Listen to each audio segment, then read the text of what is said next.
Hello friends, YouTube channel रतन तौर पर आपका हार्दिक स्वागत है। यूट्यूब चैनल को लाइक कीजिए, शेयर कीजिए, सब्सक्राइब कीजिए और कमेंट कीजिए। हमारा जो टॉपिक चल रहा था class 10th science RBC Hindi medium का, उसमें हम आगे वाला जो टॉपिक है वो आज अध्ययन करेंगे। हमारा आज का टॉपिक है दिष्ट धारा जनित्र, direct current generator. Direct current generator यानी दिष्ट धारा जनित्र क्या होता है, दिष्ट धारा जनित्र है वो कैसे कार्य करता है, इसके बारे में हम विस्तार पूर्वक है वो आज चर्चा करेंगे। सबसे पहले देखो, दिष्ट धारा जनित्र होता क्या है। ऐसी युक्ति जो यांत्रिक ऊर्जा को विद्युत ऊर्जा में बदलती है, ऐसी युक्ति जो यांत्रिक ऊर्जा को विद्युत ऊर्जा में बदलती है। विद्युत ऊर्जा से प्राप्त विद्युत धारा की दिशा समय के साथ नियत रहती है। यानी दिष्ट धारा जनित्र में होता क्या है, ये युक्ति है ना, दिष्ट धारा जनित्र यांत्रिक ऊर्जा को विद्युत ऊर्जा में बदलेगी, जिसे हम बोलते हैं दिष्ट धारा जनित्र। और विद्युत ऊर्जा से प्राप्त विद्युत धारा की दिशा है वो समय के साथ है वो नियत रहती है। यानी धारा की दिशा है वो आधे घूर्णन के बाद में बदलती नहीं है। हमने प्रत्यावर्ती धारा जनित्र में पढ़ा था कि आधे घूर्णन के बाद में धारा की दिशा है वो बदल जाती है, जबकि यहाँ पे दिष्ट धारा जनित्र में है वो धारा की दिशा है वो नहीं बदलती है। यानी पूरे घूर्णन में धारा की दिशा है वो एक समान बनी रहती है। इसे हम बोलते हैं दिष्ट धारा जनित्र। अब देखो, जो दिष्ट धारा जनित्र हैं, 10 दिष्ट धारा जनित्र और प्रत्यावर्ती धारा जनित्र की जो बनावट होती है, उन बनावट में मुख्य अंतर है वो क्या होता है। देखो यहाँ देखो, ये सर्पी वाले लगे हुए हैं बनावट में। दिष्ट धारा जनित्र की बनावट में जो सर्पी वाले लगे हुए हैं उनका जो नाम है C1 और C2, ये इनको हम कम्यूटेटर बोलते हैं। और प्रत्यावर्ती धारा जनित्र में ये लगे होते हैं S1 और S2 सर्पी वाले लगे होते हैं, यहाँ होते हैं कम्यूटेटर। तो ये है प्रत्यावर्ती धारा जनित्र की बनावट। प्रत्यावर्ती धारा जनित्र की बनावट ये होता है क्षेत्र चुंबक, ठीक है। दूसरा पॉइंट है ये है आर्मेचर। तीसरा पॉइंट आता है कम्यूटेटर और चौथा पॉइंट है वो आता है ब्रूस। ये है दिष्ट धारा जनित्र की बनावट। दिष्ट धारा जनित्र की बनावट का डायग्राम है वो बोर्ड से आप बना सकते हैं। दिष्ट धारा जनित्र की बनावट।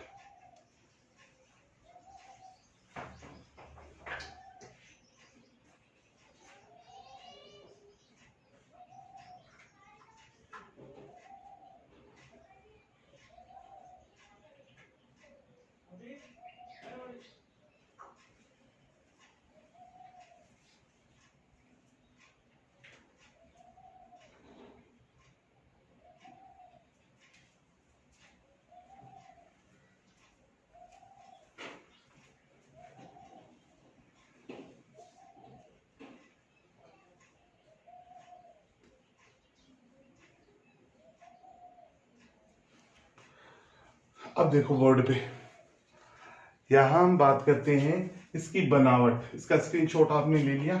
अब हम बनावट के बिंदुओं के बारे में बात करेंगे कि दिष्ट धारा जनित्र की बनावट के कौन कौन से बिंदु होते हैं, कौन कौन से भाग हैं। पहला भाग कहलाता है क्षेत्र चुंबक, ठीक है। दूसरा जो भाग है वो कहलाता है आर्मेचर। तीसरा जो भाग है वो कहलाता है कम्यूटेटर या दिक् परिवर्तक भी बोलते हैं। चौथा जो भाग होता है वो होता है ब्रूश। क्या होता है? ब्रूश। अब देखो इसमें पहला भाग देखो, पॉइंट नंबर 1 आता है बनावट में क्षेत्र चुंबक। ये क्षेत्र चुंबक है N और S। N और S अति शक्तिशाली दो अस्वनाल चुंबक होते हैं, N और S होते हैं। दूसरा पॉइंट आता है आर्मेचर। आर्मेचर देखो ABCD कच्चे लोहे के क्रोड पर, कच्चे लोहे के क्रोड पर विद्युत रोधी तांबे के तार को लपेटकर एक अनेक फेरों वाली कुंडली बनाई जाती है, जिसे कहा जाता है आर्मेचर कहा जाता है। तीसरा पॉइंट आता है कम्यूटेटर। कम्यूटेटर है, ये दो है C1 और C2। पहला सिरा इसका जुड़ा हुआ है कुंडली के A सिरे से, दूसरा सिरा जुड़ा हुआ है कुंडली के D सिरे से जुड़ा होता है। जो कम्यूटेटर या दिक् परिवर्तक होते हैं ये धातु की वलय के होते हैं, जिसे दो बराबर भागों में C1 व C2 विभाजित करते हैं, जिन्हें हम कम्यूटेटर कहते हैं। क्या कहते हैं? कम्यूटेटर कहते हैं। इनका पहला सिरा तो है वो कुंडली के A और D बिंदु से जुड़ा है, दूसरा सिरा है इनका वो ब्रूस B1 और B2 के साथ में जुड़ा होता है। B1 और B2 के साथ में जुड़ा होता है, यानी कम्यूटेटर है वो धातु की वलय के बने होते हैं। इनमें जो दिष्ट धारा जनित्र और प्रत्यावर्ती धारा जनित्र है उनकी संरचना में मुख्य डिफरेंस ये होता है कि प्रत्यावर्ती जो धारा जनित्र है उसमें सर्पी वलय S1 और S2 काम में लेते हैं, और जो दिष्ट धारा जनित्र है उसमें कम्यूटेटर या दिक् परिवर्तक है C1 और C2 काम में लेते हैं। क्या काम में लेते हैं? C1 और C2। चौथा पॉइंट आता है ब्रूस। दो ब्रूस हैं B1 और B2। B1 और B2 दो ब्रूस होते हैं जो धातु या कार्बन के बने होते हैं। इनका पहला सिरा तो कम्यूटेटर से, दूसरा सिरा बाहरी परिपथ से जुड़ा होता है। इससे जुड़ा होता है, बाहरी परिपथ से जुड़ा होता है। यानी दिष्ट धारा जनित्र के बनावट के चार बिंदु हैं, क्षेत्र चुंबक, दूसरा होता है आर्मेचर, तीसरा होता है कम्यूटेटर और चौथा होता है ब्रूस। कौन सा होता है? ब्रूस। इसका स्क्रीनशॉट है वो बोर्ड से आप ले सकते हैं।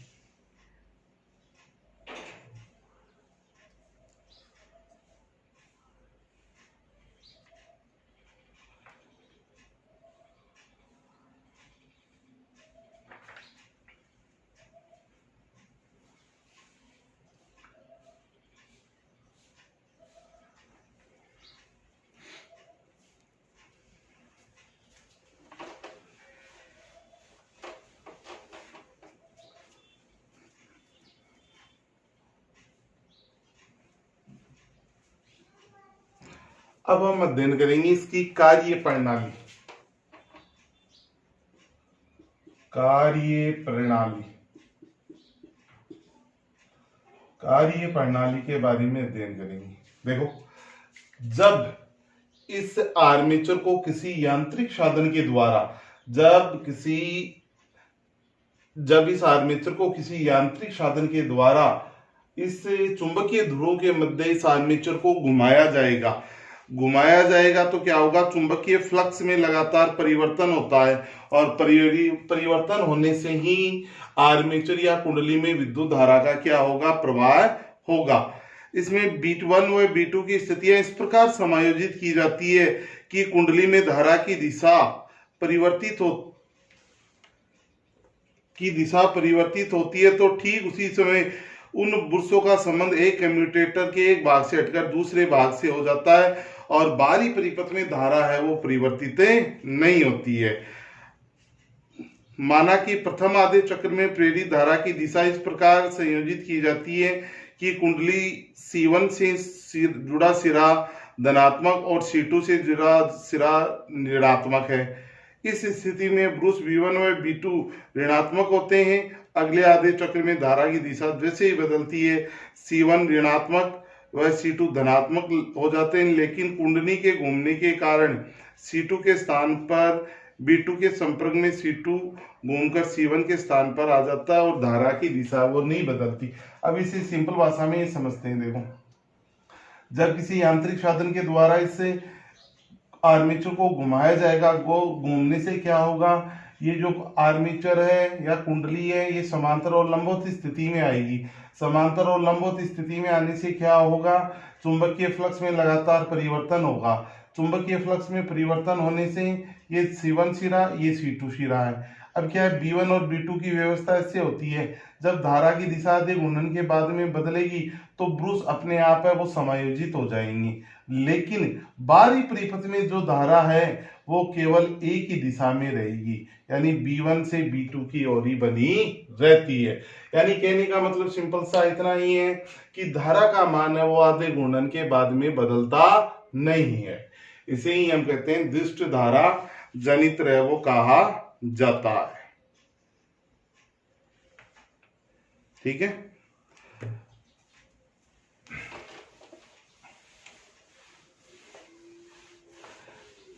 ये हमारा दिष्ट धारा जनित्र का जो टॉपिक है वो खत्म हो गया।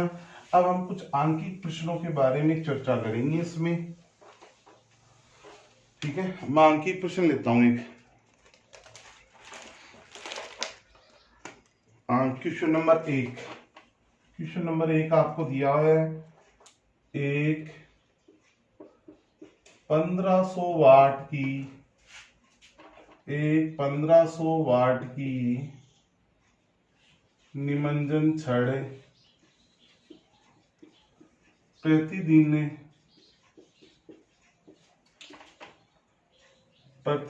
3 घंटे पानी गर्म करने में काम में आती है।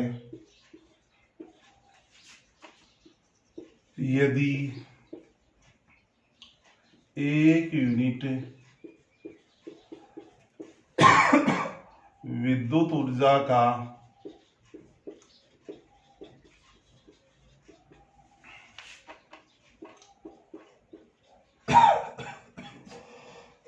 मूल्य 5 रुपए है तो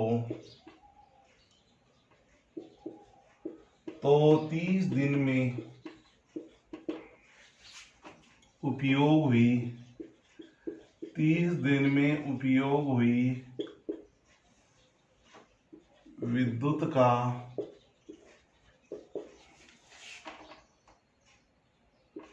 का कितना मूल्य होगा? आंसर। अब हमें इस प्रश्न को हल करना है, तो हमें पता है ऐसे प्रश्नों को हल करने के लिए सबसे पहले हमें क्या करना पड़ेगा। ठीक है, तो इसके लिए सबसे पहले ऐसे प्रश्नों को हल करने के लिए हमें जो सूत्र है वो ध्यान में रखना है। देखो, सबसे पहले आप लिखोगे दिया है विद्युत शक्ति, इलेक्ट्रिक पावर, विद्युत शक्ति यानी P का मान आपको दिया हुआ है और वो दिया है 1500 वाट। ठीक है, पहला पॉइंट। दूसरा है समय T आपको दिया हुआ है 3 घंटे। ठीक है, 3 घंटे दिया है और 1 यूनिट का मूल्य दिया है, 30 दिन का मूल्य पूछा गया है।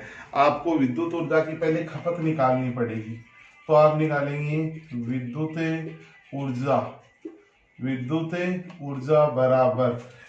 ऊर्जा बराबर होता है शक्ति गुणा समय। शक्ति और शक्ति वाट में, ठीक है, गुणा समय यहाँ पे है घंटे में, समय किसमें है? घंटे में। और हमें kWh में बदलने के लिए भाग कितने का लगाएंगे? 1000 का। तो विद्युत ऊर्जा का खपत विद्युत ऊर्जा निकालने के लिए शक्ति गुणा समय होता है और शक्ति वाट में, समय घंटे में, और इसको kWh में बदलने के लिए हमने किसका भाग लगा दिया? 1000 का, या यूनिट में मूल्य निकालने के लिए। तो अब लिखेंगे हम विद्युत ऊर्जा बराबर, आपको दिया है शक्ति कितनी है? 1500 वाट, तो W। समय कितना है? 3 घंटे, तो H बट्टे 1000। ठीक है, कितने दिन का निकालना है? 30 दिन का, तो 30 से गुणा कर दो। 1 2 3 1 2 3 3 जीरो कैंसिल हो गए, बराबर आ गया 9। 3 को 3 से गुणा किया 9 को गुणा किया 15 से, किससे किया? 15 से गुणा करेंगे 9 को, तो आएगा 135 यूनिट, 135 यूनिट या kWh। क्या आएगा? 135 यूनिट या kWh आएगा हमारे पास में। अब हमें निकालना क्या है? 1 यूनिट का मूल्य आपको दिया हुआ है, ठीक है, तो आप लिखेंगे 1 यूनिट का मूल्य कितने रुपए है? 5 रुपए। 1 यूनिट का मूल्य क्या है? 5 रुपए। 1 यूनिट का मूल्य आपको दिया हुआ है 5 रुपए दिया हुआ है। तो 30 दिन में तो 30 विद्युत ऊर्जा खर्च, ऊर्जा खपत हमारे पास में है 135 यूनिट। ठीक है, तो हमें 135 गुणा 5 से गुणा कर दो। 5 2 5 ही 15 7 675 रुपए, यानी 600 कुल 675 रुपए का जो विद्युत बिल है वो आएगा। इसका स्क्रीनशॉट है वो बोर्ड से आप ले सकते हो, फटाफट स्क्रीनशॉट है वो ले लो बोर्ड से।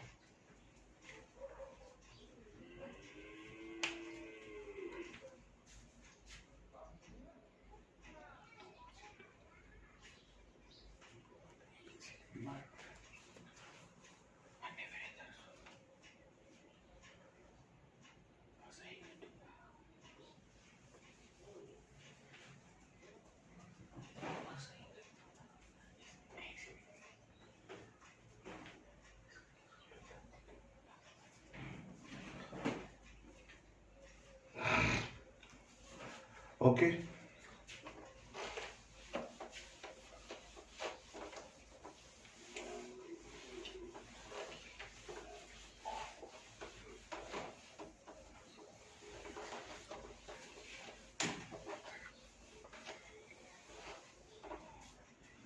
ये क्वेश्चन हमारा पूरा हो चुका है। अब हम एक क्वेश्चन और ले लेते हैं। ठीक है, क्वेश्चन नंबर 2। क्वेश्चन नंबर 2 लेते हैं। क्या है? दो बल्ब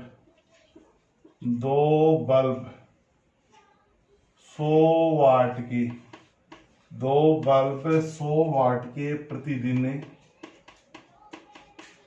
8 घंटे, प्रतिदिन 8 घंटे चलते हैं। 30 दिन में कितने यूनिट विद्युत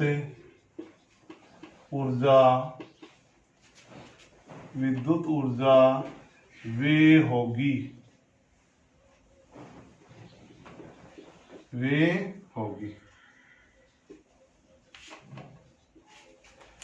देखो क्या क्वेश्चन पूछा गया है। दो बल्ब 100 वाट के प्रतिदिन 8 घंटे जलते हैं, तो 30 दिन में कुल कितने यूनिट विद्युत ऊर्जा खर्च होगी। सबसे पहले लिखेंगे दिया है आपको सबसे पहले विद्युत शक्ति का मान, पी का मान कितना दिया है? 100 वाट। कितने बल्ब हैं? 2, तो हो गया 200 वाट। टी समय टी आपको दिया हुआ है 8 घंटे। कितने? 8 घंटे। यदि हमें विद्युत ऊर्जा निकालनी है, विद्युत ऊर्जा तो सूत्र लगेगा P गुणा T बटे 1000। kWh या यूनिट में निकालने के लिए तो विद्युत ऊर्जा मान रख दो। विद्युत ऊर्जा बराबर 200 वाट। 200 वाट गुणा 8 घंटे, 1000 का लगा दो भाग, 2 जीरो से 2 जीरो कैंसिल।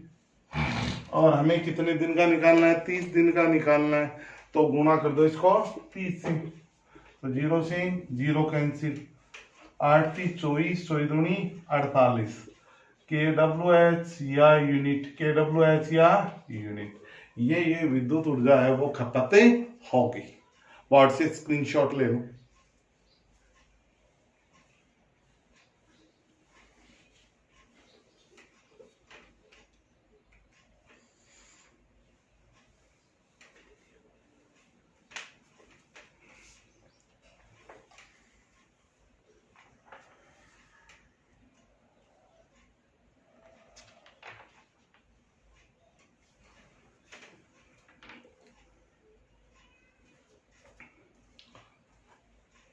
आज का हमारा जो वीडियो था दिष्ट धारा जनित्र, ये कंप्लीट हो चुका है। लेसन नंबर 10 विद्युत करंट, इलेक्ट्रिक करंट है, विद्युत धारा का पार्ट है, वो भी हमारा कंप्लीट हो चुका है। इस पार्ट में जो मुख्य टॉपिक थे वो सभी कंप्लीट हो चुके हैं, अंकी क्वेश्चन है वो हम करवा चुके हैं। तो कल है वो हम आरबीसी हिंदी मीडियम साइंस में नया टॉपिक है वो स्टार्ट करेंगे। तो इस वीडियो को शुरू से लेकर लास्ट तक है वो पूरा देखिए। इस यूनिट के जितने भी वीडियो हैं उनको एक बार शुरू से लेकर लास्ट तक है वो पूरे देखिए। और किसी भी वीडियो में कहीं भी किसी बच्चे को दिक्कत होती है तो वो बच्चा है वो मेरे से ही संपर्क है वो कर सकता है। मेरे जो नंबर है मोबाइल नंबर